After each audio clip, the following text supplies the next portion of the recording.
Hello, welcome back to my channel. This is a wonderful Thursday afternoon. Um, have the opportunity to visit Leslie and her wonderful home. So, um, You're gonna make me blush. nice to meet you. You too? Um, so, uh, we're going to ask some questions, and um, it's really, really awesome. So, um, I hear from the grapevine that you love dogs, Yes, I do. and also too that you have a dog sitting business off the side. Yes. And how, how did that get? I get really sick. Oh, I'm sorry, baby. I get really sick sometimes. So with the opportunity that I don't have to worry about calling in sick and getting fired. So, and I do love animals, so it just seems the best for me. Yeah, and the best part about working for yourself, you don't have to answer to nobody. Exactly. I was about to think of the same thing. I don't have to call in sick. Like I'm going to Oklahoma next week, and I could say, I'm off duty. Sorry, and I don't have to crawl to my boss and say I need it off, or I'll get it off. So yeah, it's really nice. And so it was like, so if you do work for somebody, it would be like a balancing act. Yeah, it would be a balancing act, and it would be. I wouldn't know if I'd get fired for all the times I called in sick, because I do get sick easy. This, I can have a migraine and go to bed, and the puppies go to sleep with me. That's really awesome. And also, I hear from the grapevine that you love country music. Okay, Chris. Yes. Actually, I love country music so much that my next dog is going to be Georgette. After Wow. George Strait and George Jones. Wow. Yes. My favorite country music is Reba McEntire. I love her too. Especially with that Texan accent. Yeah. That really sets it apart. So. Yes. And so we got that. So can you give some insight on your early life and school experiences? Early life was good. I went to a disability school. So it was good. When I went to high school, I had a lot of teasing, So that's one reason I'm very compassionate about disability people, and very, very a knowledge. I mean, either with you is that your answer or that Chris's answer. It's me saying I want your opinion. If you don't want to give me my number, that's fine. If you do, that's fine. But people talk over people all the time, and I'm not saying Chris did, but it's just people do that. Yeah, it's the different world now. Yeah. It's like 50 years ago where it was totally different. Wow. Yeah. Yeah, and do you have any positive experiences with your disability, or any? There's always going to be negatives, but nobody wants to talk about the positives. The positive is I understand people. I mean, there's a disability person at my church, and I'm not going to name names because I don't feel like it. I feel comfortable. Yeah. But she was trying to tell me, my oldest dog was a poodle. He got a haircut, and she did sign language a little bit. We had to it took about 10, 15 minutes for me to understand her, but knowing that that's her disability, I was a lot more patient with her. I was saying, we're going to get this, bud. We're going to get this. And other people might lose patience with her. Me, I know she's trying to, she's trying to communicate the best she can. And, give her the benefit of the doubt that she knows what she's talking about, and we're just not getting it. Yeah, and also, since you're independent, that could you share your experiences at your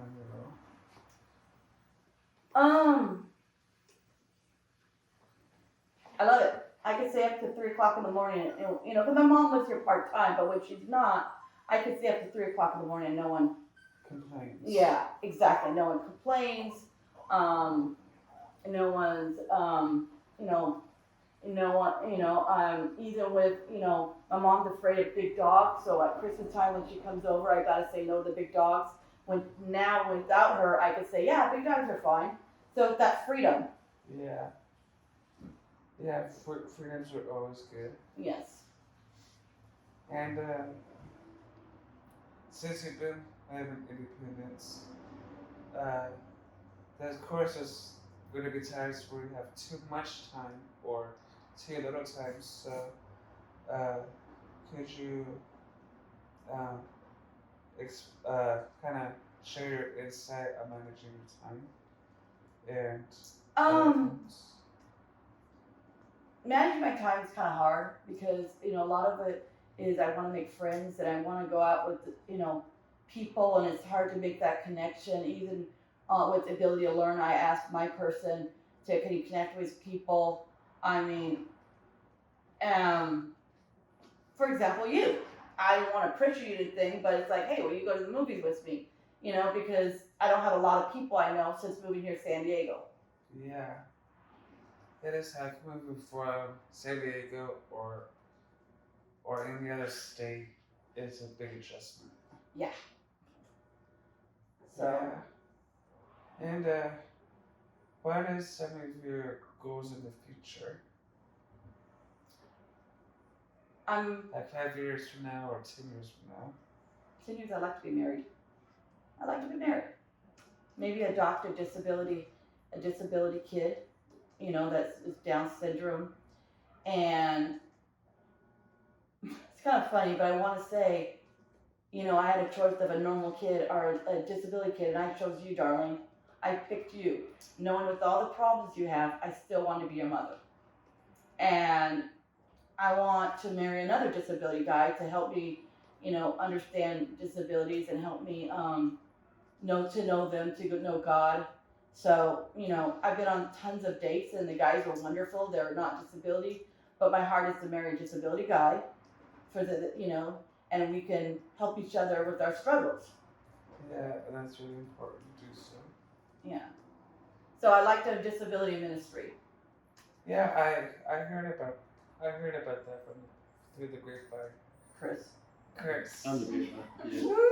Do you mind elaborating a little bit more on the disability ministry? Leslie? Yeah, could you kind of? I would like for my goal is all of us go to see who's ever speaking, and then after church, if they don't understand, have somebody break it down. Like, you know, if Chris was going to our church and we had a normal church and normal, and then you told me and you say I don't understand, then we'd go to Chris and Chris would have maybe a little bit of a second ministry where he would broke things down, where the people can understand them. You know, I want to pick up, like Darylyn, one of my friends, I want to, you know, help her know God.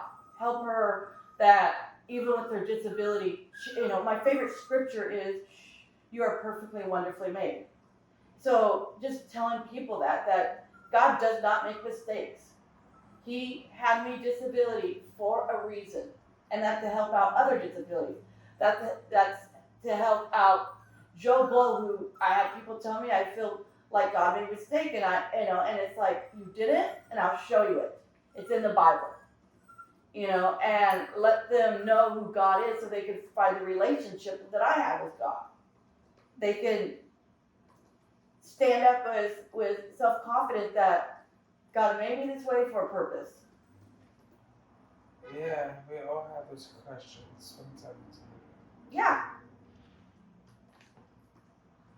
And do you have, or could you share any vision, ideas, or ambitions that you have for the Say future? that one more time, please.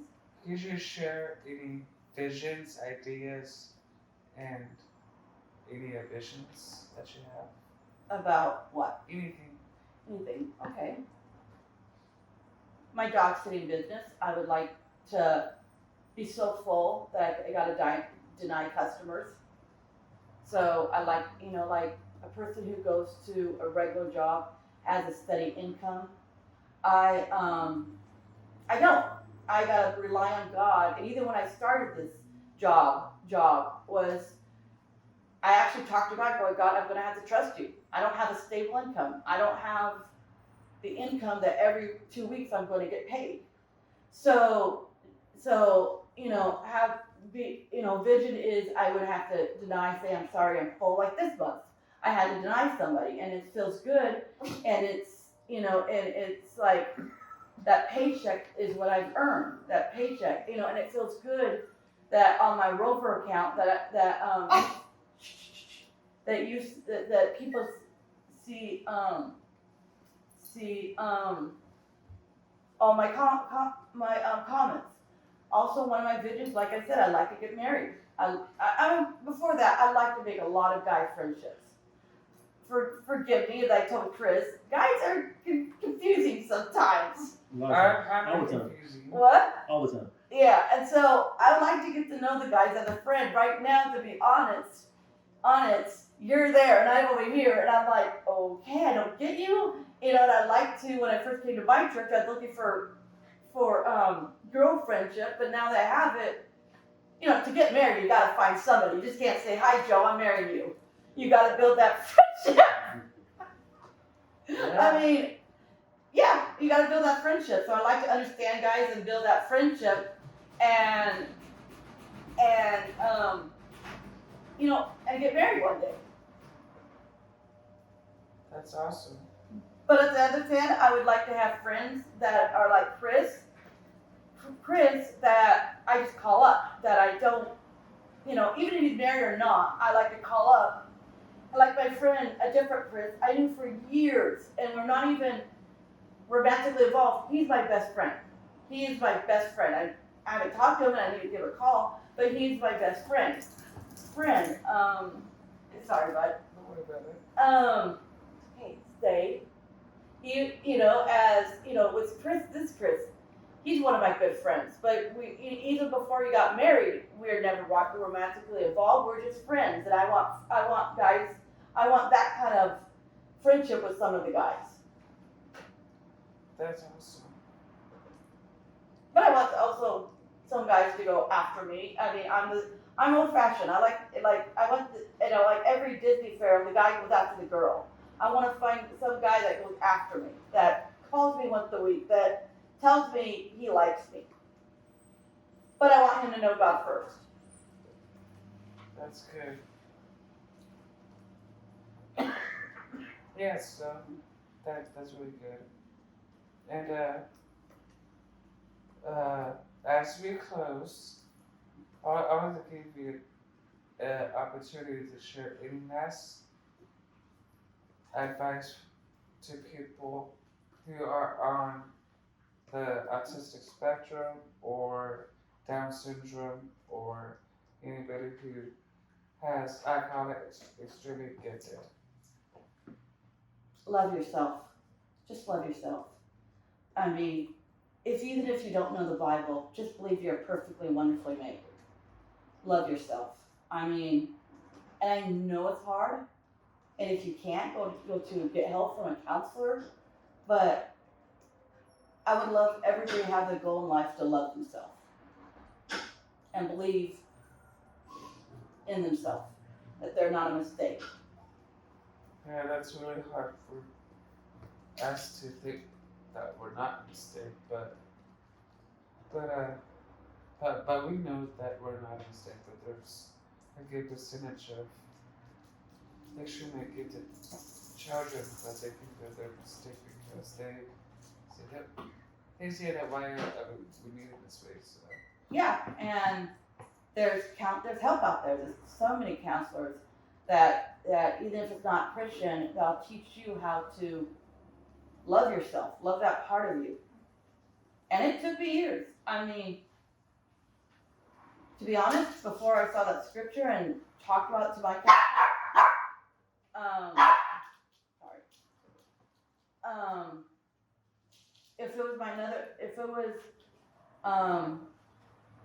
if I had 3 arms, I would want to amputate it. That's how much I felt like I don't love myself. And I had to go get help from a counselor. So there's help out there. There is. Leslie, do you mind sharing a little bit more about how you got to that point of being able to love yourself? I wanted to, for years in my journals, I talked to God and wrote every journal, I'd go to a mental health class and they said you can write on the board or you can write what you want. And every week it was, God, I hate myself, God, I hate myself. And then one day I looked in the Bible and saw that scripture and I went into a Christian counselor and I go, I want to feel this way. I want to read this scripture and believe it. And she asked me about my, what's my goals in life? What am I good at? And she goes, okay, I wanted to be a vet, and that didn't happen. And I was like, I felt like God stole that from me. And she goes, okay, so you're good with disabilities, you're good with animals. And she goes, does God need more veterinarians, or does God need more people who understand disability people? And it was just tears of joy, and it just, and I go, okay, I get it. He made me to understand disability. And it was that lift of, I don't have this just because to make me miserable. God had a purpose in my life. And once I heard that, I went home bawling. My mom asked, are you okay? And I'm like, I'm wonderful. I'm wonderful. And that's why it's my favorite scripture. That's awesome. That's beautiful. That's awesome. So as we conclude, thank you, Leslie, for taking your time out of your afternoon to share your experiences with everybody. So, any future interviews that we'll let you know, and we'll set it up like we did today. Okay. Hey, if you need dog sitting. Yeah, go ahead, do your plug. If you need dog sitting, call me 619-857-7731. My cheeps are low, and I will love your animals like mine. But that's interesting. When are you most productive? What? When are you most productive? Protective? Productive. You mean work hard or protecting someone? Productive. Productive. I'm most productive when I'm doing something. I hate saying it, but I'm doing something for somewhere else, like working for the shelter, getting things done because the dogs need it. I mean, I'm learning to do things for me, but I'm more productive of, somebody's coming to my house. I gotta get my house clean. And what is your inspiration? My inspiration pretty much is in God. And what's your favorite Coke flavor? What? What is your favorite Coke flavor? Cherry Coke. And what is your best subject in high school? Art. What scares you? Homeless people, because I have PTSD of someone following me. So homeless people. When they get in my space, even when they're not in my space, and they're if they're 5 feet away from me, and they kind of seem to come toward me, my PTSD gets started up. And what is your favorite TV show? Favorite TV show is my favorite TV show. That's a hard one. Oh, my favorite TV show is Read All About It. Describe it. Describe yourself in 5 words. Describe what? Describe yourself In 5 5 words. words. Okay, got it. Animal lover. Caring. Stubborn. Enjoy. What's the word of enjoy life? Enjoy life. And appreciate things what God gives me. What is your guilty pleasure? If I had to go to somewhere that makes me happy, beach. I used to live in San Diego, and every summer I knew how to get there on bus, and every summer I'd go there. That's awesome. Yeah. I'm a beach baby. I'd take her and my deceased dog Handsome, and we'd all play on the beach. I would have to come home and take all of us get a bath. Well, that's awesome. Sharing your interest. Mm-hmm. So that will be concluding for today, and as soon as there's any future interviews, then we'll let you know. Thank you, Leslie, for You're welcome. dedicating your afternoon. So. You're fine. Thank you. All right. Thank you.